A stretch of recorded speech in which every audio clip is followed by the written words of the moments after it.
Solved how to fix Samurai Warriors 5 keeps crashing on Windows PC. 1. Verify integrity of game files in Steam. 2. Update your graphics driver using the recommended Avast driver updater in this video guide. 3. Install the latest game patch. 4.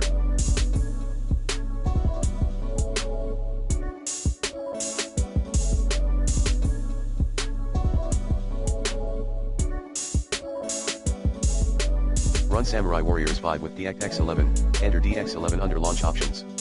5. Temporarily disable antivirus software. 6.